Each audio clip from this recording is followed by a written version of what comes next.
આજે ગાંધીનગરની અંદર રેસિડેન્શિયલ અને કોમર્શિયલ પ્રોજેક્ટના ઇન્વેસ્ટમેન્ટ માટે ડિસ્કસ કરશું. નેક્સ્ટ પ્રોજેક્ટ છે શોભા બિલ્ડર્સનો એક્સક્લુસિવ રેસિડેન્શિયલ પ્રોજેક્ટ છે, 100% સોલ્ડ આઉટ છે. એની બાજુમાં તમે જોઈ રહ્યા છો સંગાથ આઈપીએલનો એક્સક્લુસિવ રેસિડેન્શિયલ પ્રોજેક્ટ આવેલો છે. તેની બાજુમાં રેવા ટાવરનો રેસિડેન્શિયલ પ્રોજેક્ટ આવેલો છે. તેની બાજુમાં નક્ષત્ર ગ્રુપનો કોમર્શિયલ ઓફિસનો પ્રોજેક્ટ આવેલો છે.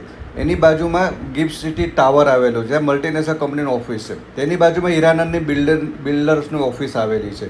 એની બાજુમાં તમે જોશો બેંક ઓફ અમેરિકાનું ટાવર આવેલ છે.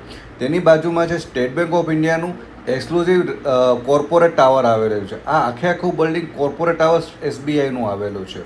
એની આગળ જોશો તો એલઆઈસીનું ઇન્ટરનેશનલ સેન્ટર આવેલું છે.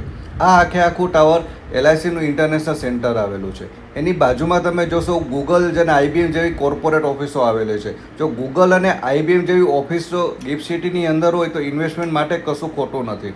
ત્યાંથી તમે આગળ જોશો તો બીઆઈએફસી ટાવરમાં એનએસીની ઓફિસ આવેલ છે. એની બાજુમાં બેંક ઓફ અમેરિકાનું જે વોરેન બફેટ ગ્રુપનું આખું કોર્પોરેટ ટાવર આવેલું છે.